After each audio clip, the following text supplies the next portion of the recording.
Thank you, Mr. Chairman. First, I would like to thank the organizer from Alzheimer Europe to give me the opportunity to give some information about a program which is just going on actually, which is called joint programming.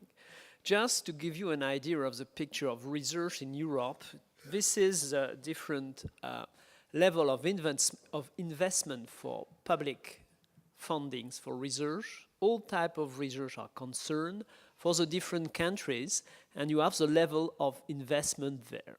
And you can compare that to the new emerging countries, just like China, or even Japan and United States. If we have a different view of these fundings, and we pool the 27 European countries plus the European Community fundings, you see that we can reach almost the investment of United States in the different fields of research. But the main difference between these two types of investment is the fact that in United States, 85 to 90% are using a competitive federal fundings, compared to Europe, where only 10 to 15% is involved in this transnational collaboration. So one of the main questions in that condition was how to move from 10 to 15 to almost 80 to 90% all over Europe, just to improve the level of fundings we can get for research. So that was original idea for joint programming, that is,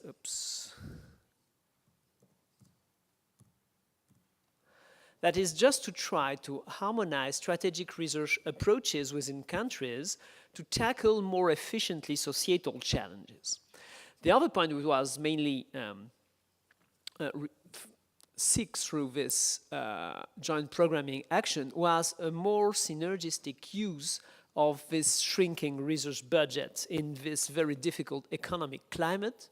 Then to group the different call for grants, just imagine that you have for animal models a grant in France for 1 million, a grant in UK for 1 million, a grant in Germany for 1 million, and if we could pool all this, we should have a national and international call for grants for 3 million, which is really more powerful for research.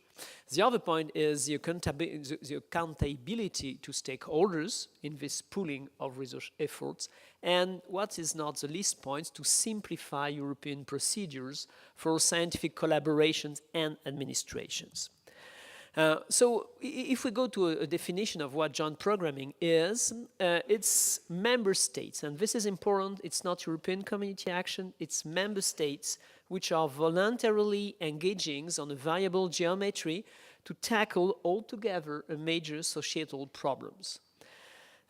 These member states define a definitions, development, and implementation of a common strategic research agenda, which is the keys of the key points of these joint programations. This may involve several existing national programs, so we should not reinvent the cold water, and or setting up totally new programs. Then we put or try to put these resources all together, select appropriate instruments, and monitor and review that at the European levels. But joint programming is not a new European gadget or tool. It's not about increasing administrative burden. It's not about asking more money for the framework program. It's really a member state initiative. It's not asking more power at European levels. It's not a new instrument for community research. And the question is not about how can we spend more money, but how can we better assign this money for research. So we shall see what is joint programming in the field of neurodegenerative disease and Alzheimer's disease. And this is very interesting because this is the very first pilot initiative, just like a test case of a proof of concept, that these projects of European collaboration might well succeed. So we'll see 4 parts. One part is what is this shared vision? The second part is how to build a common strategic research agenda in the field of dementia and neurodegenerative disease. How to manage that, because you can imagine that it's not very simple to manage 27 countries. And I will give you some information on the state of play of these actions. First, about the shared visions. I think there's no problem, and you will all agree on that, that neurodegenerative disease, according to the increasing age of the European populations, is a major societal problem, and as the first ranks, dementia is. So no problems on everybody is okay for this major societal challenge for the coming years. Now, if we analyze the distributions of funds, if we analyze the distributions of fundings in Europe, here you can see that you have, if I get the slide, on this line there, you have the level of coordination, low coordination on that side, high fragmentations, and high coordinations of the research fields, and on the other line there, how much if we invest smaller amounts of money compared to US or more higher amounts of money. You can't read that, but here at the top, a lot of money invested in Europe, really concerted and coordinated. This is nuclear fusions.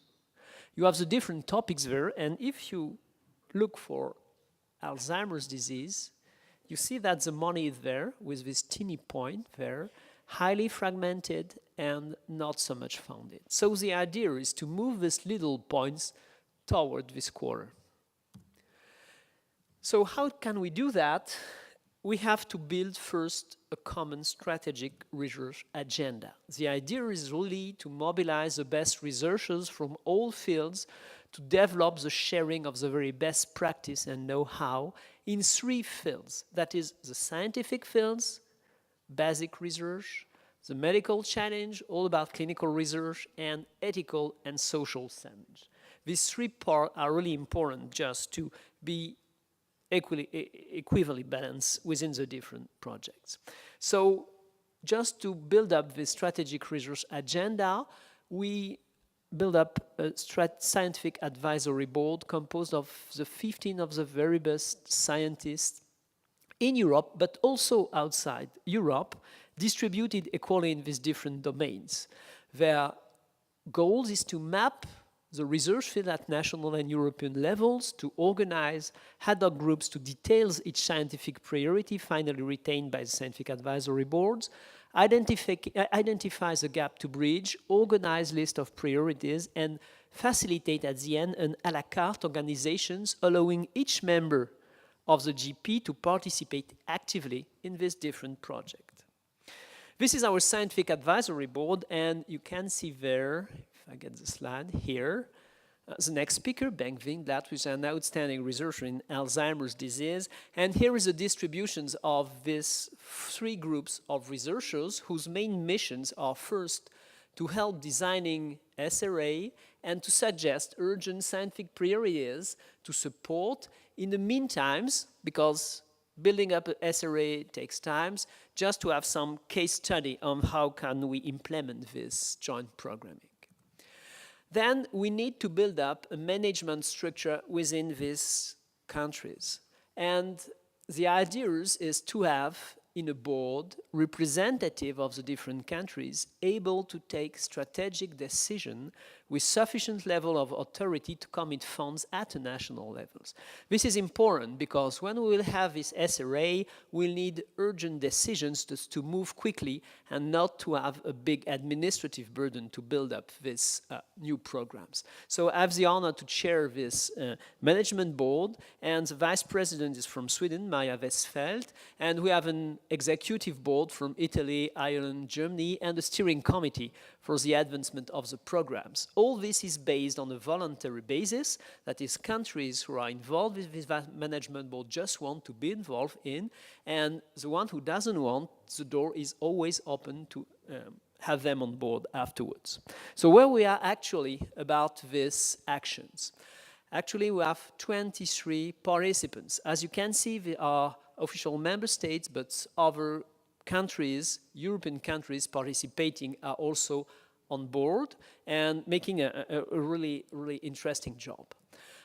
We have altogether a work plan for this management board. First is to map the national and European research programs, to define the scientific priorities, that is the strategic research agenda, to implement this strategic research agenda, because this is totally new and we need political, legal, regulatory and financial arrangements to move forward, just to also implement this coordinated research, then to have engagement of stakeholders. And you will see that in a few months we will need stakeholders, and Alzheimer Europe will be part of this, just to help us to build the very best strategic research agenda and then to evaluate and monitor this process.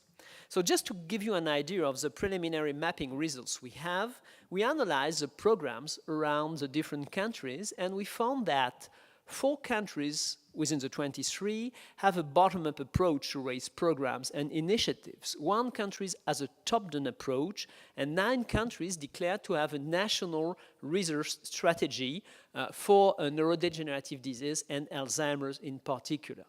At the European levels, the estimation of the funds invested for neurodegenerative disease and Alzheimer's disease was evaluated around 225 million euros. But actually, we are preparing a more detailed final mapping of what is ongoing and funding in neurodegenerative research in Europe. Excuse me. The Scientific Advisory Board has also its own work plan and is actually preparing workshops that will be used to develop this SRA. 3 workshops on thematics, specificity on basic clinical and socials are actually planned, and we will have at the end of these workshops a 2-day final workshops. The first one will be with stakeholders. The first day will be with stakeholders. We can have some information on the future projects, and the second days will be the conclusions, which will be transmitted to the management board, and that will be prepared by the Scientific Advisory Board. Normally, the first draft of this SRA will be circulated to the members, to the management board members, before the end of June 2011, and will be open to public discussions through a web consultations. And then it will be probably finally adopted before the end of 2011. So just to give you an idea about the urgent proposals, because meanwhile we need to move forward and to test if joint programming is possible, we had with the SAB a first meeting in Stockholm, and when you see the dates, 15 and 16 April, you can imagine the problem they have because they were in Sweden, thanks to the Swedish Research Council that hosted them, and they stay not only 2 days but a full week because of a volcano. So they had time to work and produce some new documents, and they prepare 4 possible urgent topics that will be submitted, that have been submitted in June and will be discussed in October at the next management board meeting. Just to give you an idea of these different proposals, one was about harmonizing determination of CSF biomarkers, and as was said a few moments ago, biomarkers is a major outcome of this works, whole exome sequencing, multidimensional interventions, and new avenue for drug discovery. What is also important is the framework conditions for the implementation of this SRA, and we discuss with the different members their motivations, and a participation to transnational joint call has already been tested by all the different members, but they just insist on the fact that if they participate in joint programming, they need first that all the process are transparent, all the process are peer-reviewed, and this process they will choose should be in line with their national research strategies. Some members plan to have a common research approach, and because you can imagine that this joint programming applies to other topics, and they may have in some countries a common approach to this joint programming actions. If you want to have more information, we have a dedicated website which is www.neurodegenerationresearch.eu. You will find a lot of information about our scientific advisory board and the development, and sincerely we expect that this new initiative will, around research excellence, will offer a competitive and attractive image of Europe. Thank you for your attention.